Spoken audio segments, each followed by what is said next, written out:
about it the wrong way, General. Protocol requires that you deal with the officers first. But since they elect their own captains, the one is the reflection of the other. Yes. And you caution us not to offend New England.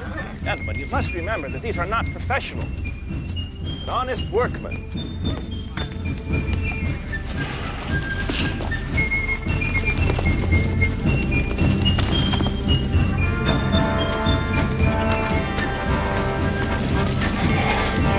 General Washington, General Ward is indisposed. The troops do not expect your review till this afternoon. Well, I prefer to see them now, as they are.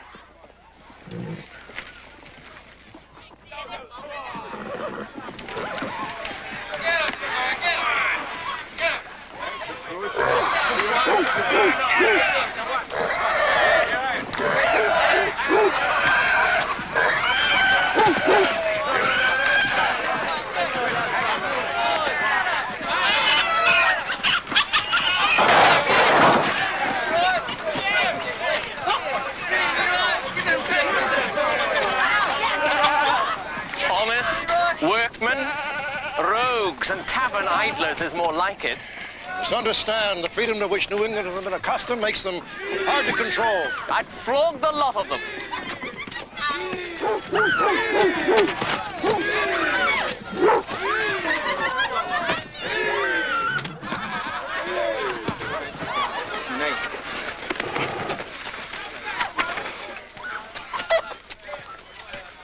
Where's your officer? He's not here, sir. This encampment is a pigsty.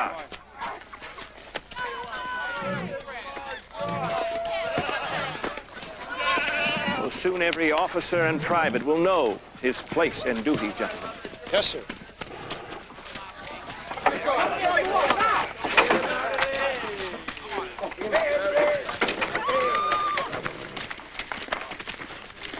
Who are they? Pennsylvania riflemen, sir, arrived last week. Frontiersmen refuse to take orders from anybody. They broke the prisoner out of jail, sir. If you break that man out of the guardhouse, you are in mutinous revolt. You men are from Pennsylvania? And proud to be. Yes, well, I'm proud to be a Virginian. But we are more than just Virginians and Pennsylvanians. We are Americans. In an American army. Can't blame a man for what he does when he's had a few. Every army has rules and commands. In the heat of battle, a soldier either follows orders or the British regulars make sausage of him. Can you understand that?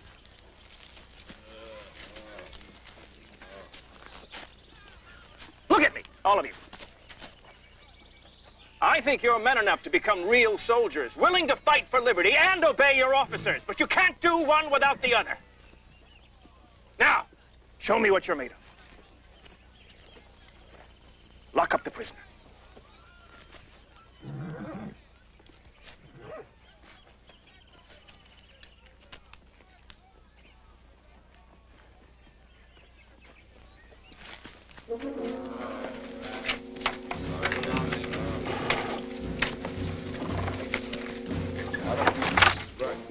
Soldiers, go back to your encampment.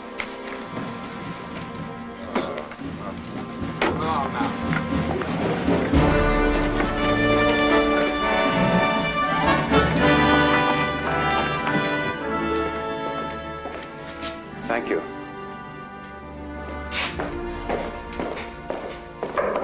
Yes, come in.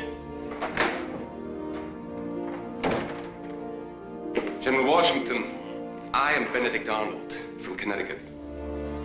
I know you by your reputation, sir. You've come at a good time. I certainly hope so. General, Massachusetts cheated me of promotion. One roar from you would secure my reward for capturing Ticonderoga. Forget past grievances, sir. I intend to create a continental army composed of soldiers from all of the colonies, and that is where you belong.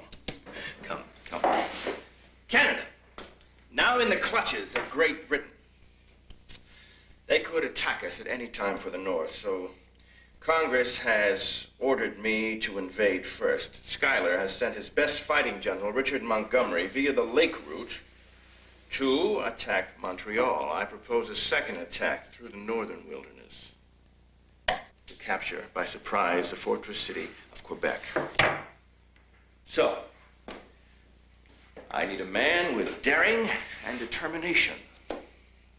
I need you, sir. General, I am flattered, but I can only offer you a colonel's commission in the Continental Forces, but you at least not have to bow to any militia officer, no matter what his title.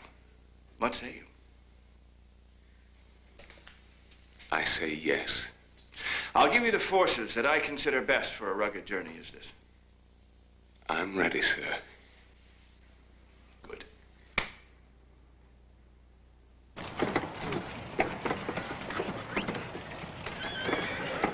General Gates, I understand you instructed your recruiting officers not to re-enlist free Negro soldiers. At the urging of Congress, yes, I did. Well, they fought well at Bunker Hill. They do not warrant such treatment. The Southern troops now enlisting will not serve beside any black man. The Southern forces have a right to decide who enters their own regiments, but they cannot tell the other colonies who they may enlist. The South needn't fear their bearing arms. Your Excellency, there will be trouble if you continue to maintain this point. I need soldiers. And I will not, by God, turn my back on any man who wishes to fight for the cause. General Gates, you will order your recruiting officers to re-enlist free Negroes. Now, we are a council of war, and we have more important matters to deal with here. Colonel Reed. Ever since General William Howe replaced Gage, we've been waiting for this opportunity. General Washington feels that we must drive the British out of Boston and into the sea. You cannot be serious, General Washington. Our recruits are green and far from ready. Yes, well, you said that last time. Militia I feel... troops still come and go as they please. Many are without muskets, so we only have 5,000 fit to do battle. If they were all fit, could do nothing without more artillery. Colonel Knox is in Ticonderoga now, getting ready to bring the fort's guns. How can he possibly haul heavy cannon hundreds of miles over mountains and across rivers and... He'll never make it back here. The young man has determination, and I think he will. General Washington, to attack across a body of water, you must be at least twice the strength of the opposing army.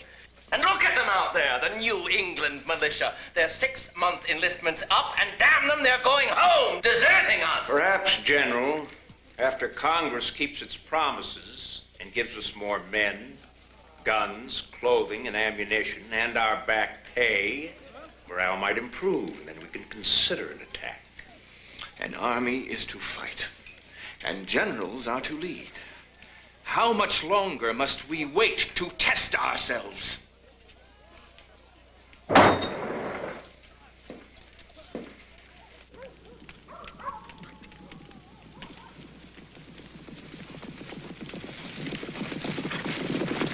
Halt! Who goes there? General Washington, soldier. Sorry, sir. It's your duty to challenge everyone. You're to be commended for your vigilance at so late an hour. Thank you, sir. Come, walk with me. Any sign of an enemy patrol? Everything's quiet, sir.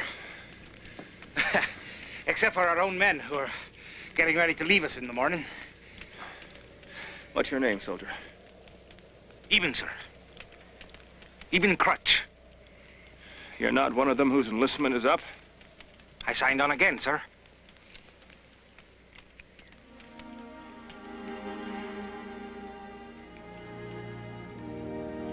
Happy New Year, Eben. Happy New Year, General.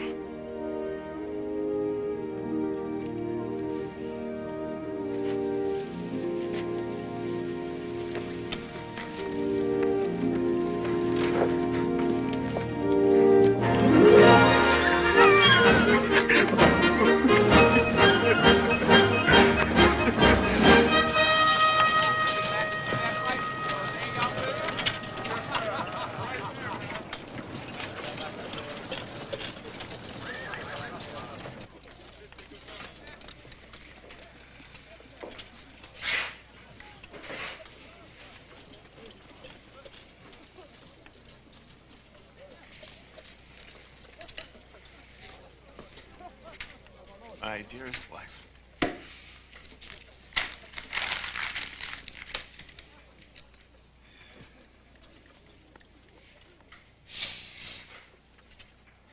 dearest wife.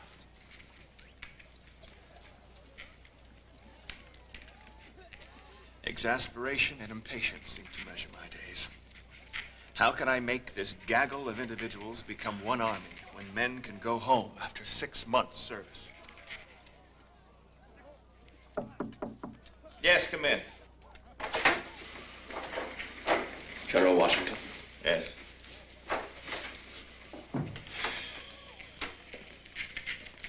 Sorry to disturb you, but this just came in.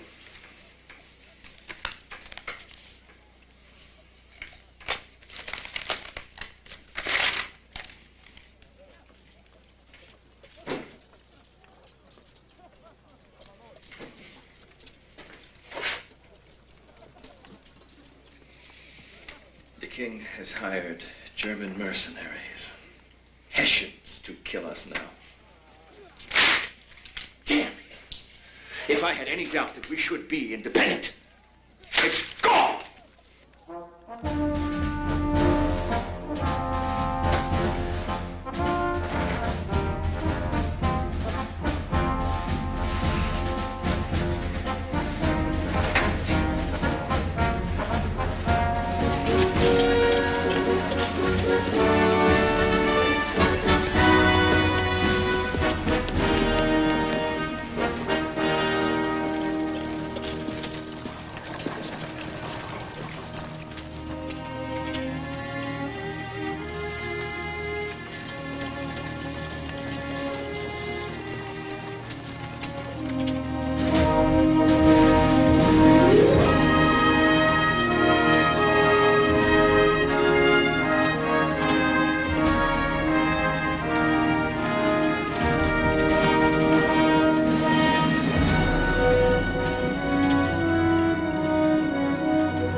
Another letter from Father?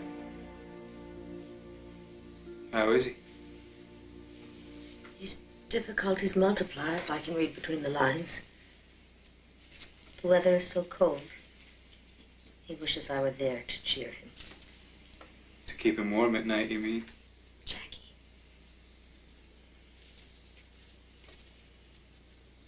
He sends his best to you and looks forward to being home when all this is over.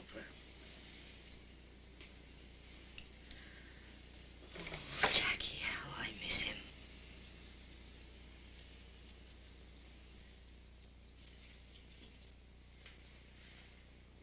General Montgomery was killed in the assault on Quebec, and Benedict Arnold was seriously wounded.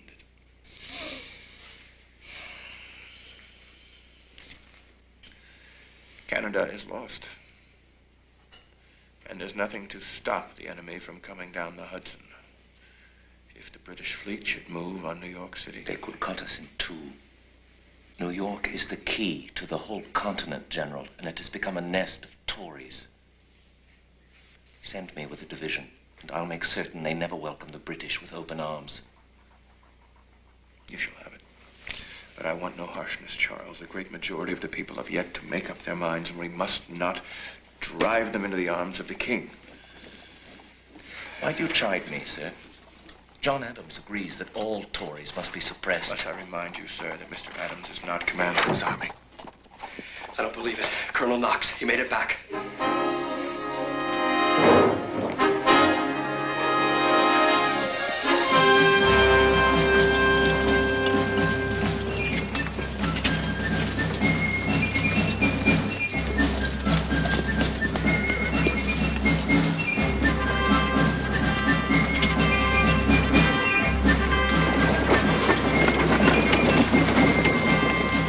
Ticonderoga sends its greetings, sir.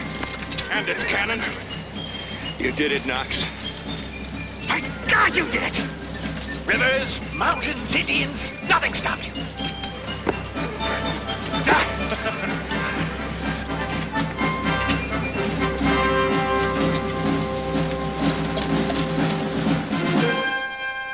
Let's bid General Howe a good morning. Fire a salvo over the harbor. Gun crews, attention! Gun crews, attention! Charge with cartridge!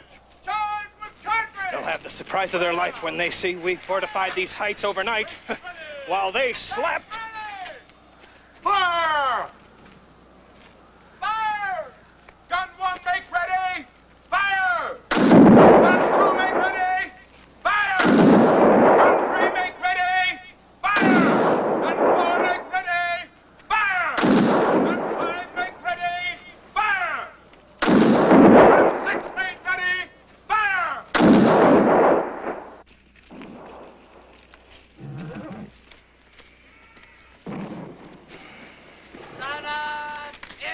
Thank you, General Clinton. General Howe, I have no idea how we could have completely fortified those heights in one night. Our amateur general is far more resourceful than we ever imagined. He can rain shot and shell on every part of our lines. Our navy can be blown out of the water.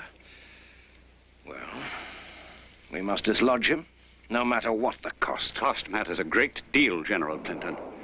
We lost too many at Bunker Hill in an assault against fortified positions. We cannot afford another such victory. By God, I am perplexed beyond measure at these damnable rebels. The next time I face Washington in battle, it'll be on my terms.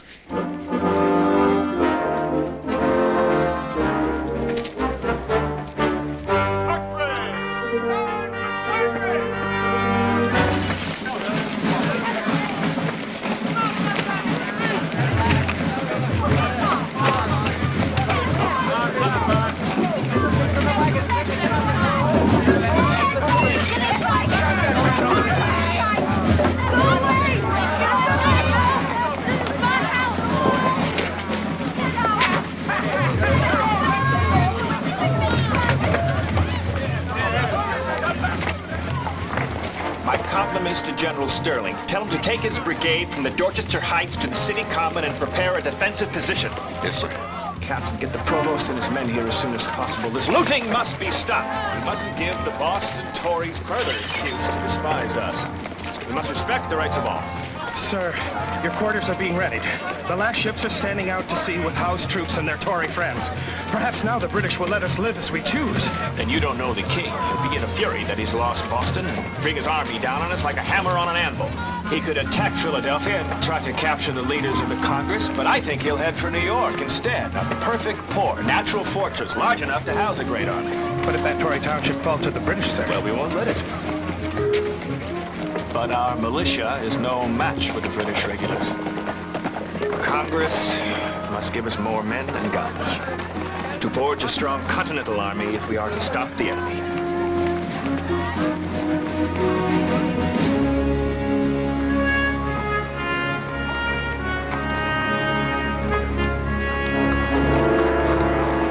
Hello, sir.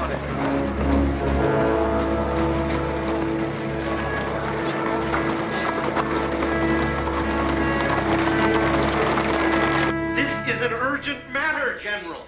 Some members still cry for reconciliation with England. Debate has been hot and heavy. Well, you know where I stand, for independence. But your debate will mean nothing unless our army survives. Perhaps New York is not where you should make your stand, General. Some say it's indefensible. Sir, if you're defeated here, the cause may be lost forever. What would you have me do then? Abandon the city. Or better yet, burn it. I will not give the enemy an easy victory that could frighten the undecided into joining them against us. But if you are trapped on Manhattan Island, you will lose your entire army. I will not let that happen if Congress will give us what we need. Establish a board of war to help supply the army. Give me the troops that you promised. And offer a bounty of $10 if they'll enlist for the duration of the war. You're asking for a permanent army, sir, that would threaten the Congress as much as a redcoat attack. You will have no freedom unless such an army exists. Gentlemen, this could be a long and bloody war. We cannot fight an enemy as powerful and resolute as Great Britain on empty promises and resolutions. We must become one army, so that when it is time, our separate colonies become one nation. Now, we also... Sir, you cannot risk it. The point is that the Congress... entire harbor is filled with sail. It's as if all of England is afloat. The fleet will make the British 2 to our 1. Well, you're filled with good cheer today, aren't you? With our fortifications on Brooklyn Heights, we dominate all of New York. They will have to charge into our guns at Bunker Hill, which I don't believe will time. General Washington, great news from Philadelphia. A resolution of Congress stating that the United States of America are free and independent, absolved of all allegiance to the British Crown.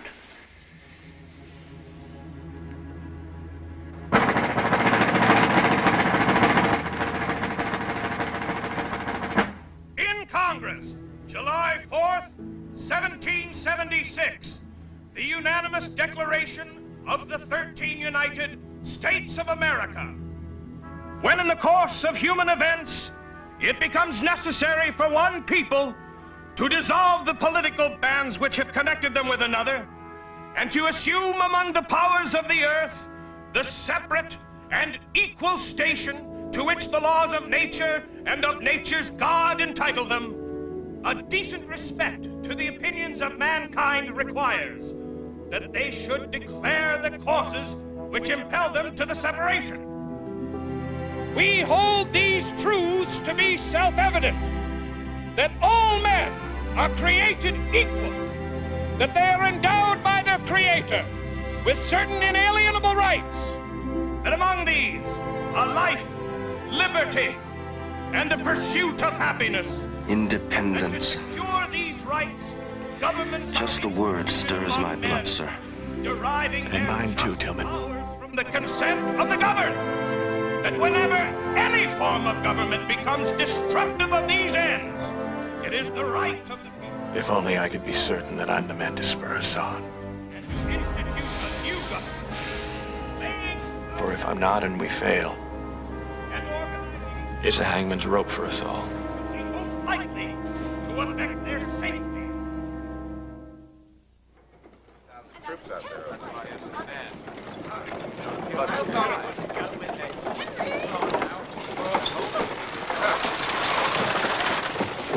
Give me a hand. Bring those other chairs down here. We'll put them in the wagon. I'll take them over here.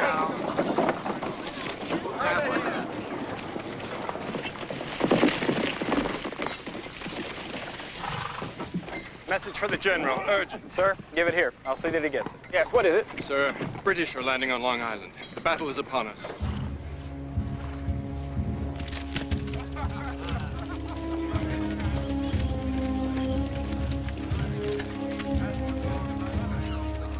Take all the sea bread you can carry.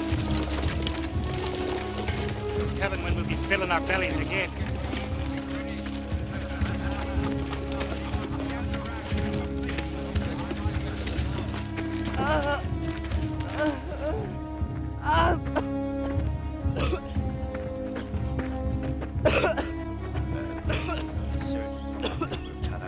Easy, boy. God bless you.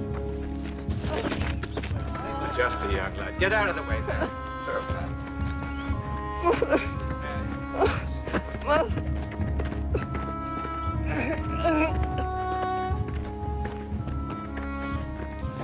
Damn, it ain't hard enough to break the teeth of a rat. Our King George, eat it. Move out, men. Back to the picket line. Let's get going. Okay, lad.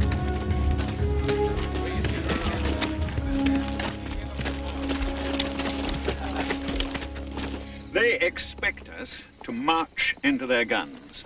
But their General, Sullivan, has made the blunder we needed. He has failed to cover this area. General Clinton, you will slip through the gap tonight and take possession of the high ground behind them. At dawn, you will sweep in on their left flank as we attack in front, crushing them between us. Brooklyn Heights will fall like a ripe plum. And our rebels will either be on their knees toasting the king or dead. Then I suggest we move within the hour.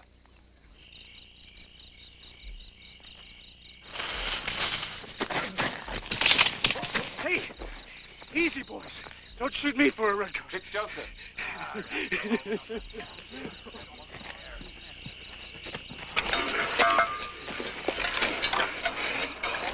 Where the devil you been? You get your fool lamp blown out. It occurred to me, Corporal, when I seen them big Hessians. Damn. If we only had bayonets.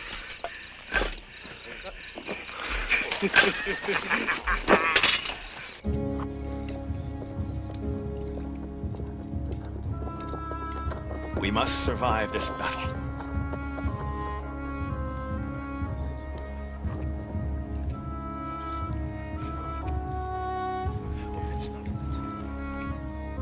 Most are hardly more than boys. But if they stand fast and fight, it could mean our freedom.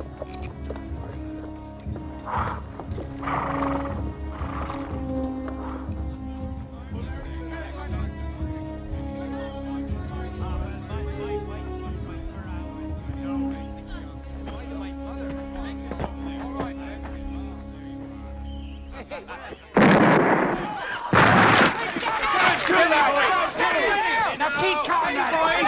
Keep coming! Hold your fire!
Sir, Sterling's line is broken.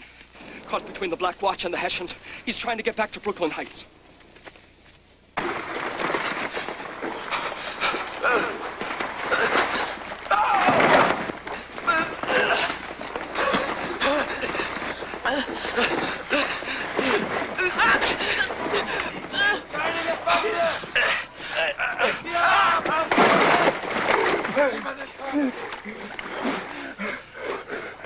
Hinterher, hinterher! Auf immer! Da drüben ist noch einer! Auf jetzt!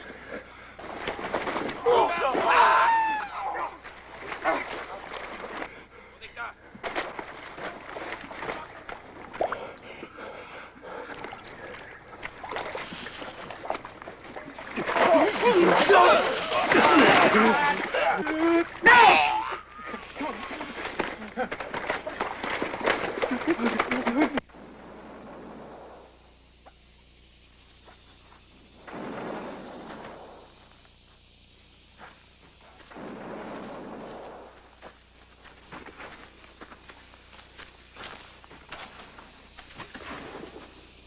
sir. Our losses are severe. 3 of our generals killed or taken prisoner. Over 1,000 officers and men captured. Plus a regiment of dead and wounded. Sullivan, Sterling. All those good men. Still can't fathom why the enemy has not tried to smash our last defenses. Fort Patrol reports that the Bloodybacks have dug a trench parallel to our works. So angled we can't fire into it. So it begins. How we'll breach our lines by moving from one trench to the next. But if he gives us time, we could get our entire army across the river to Manhattan before he knows we're gone. That's impossible, sir. It's our only hope. Tell Colonel Glover to have his Marblehead men gather all available boats. Sir. Tonight they go back to being sailors. The British are within earshot of our lines. Tory spies are everywhere. We can't make such a silent withdrawal. Well, we must. And the British will never expect it. But what if the Bloodybacks catch us half on the water, half still on the heights? They would slaughter us. Yes, but if Providence is with us, we'll save this army.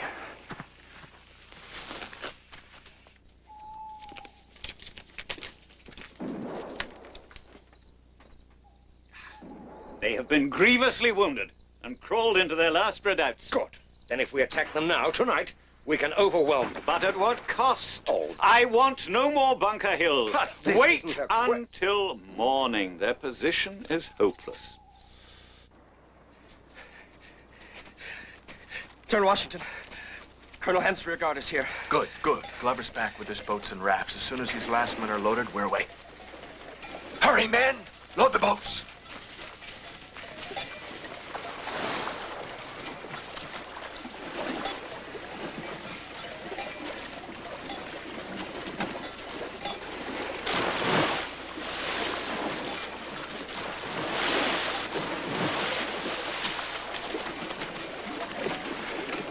Hurry, soldiers!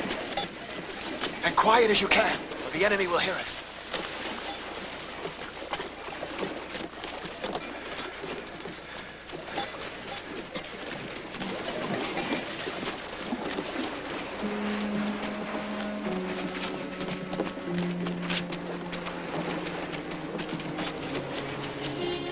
The Hessian patrols will be on us at any moment. Move them quickly, Colonel.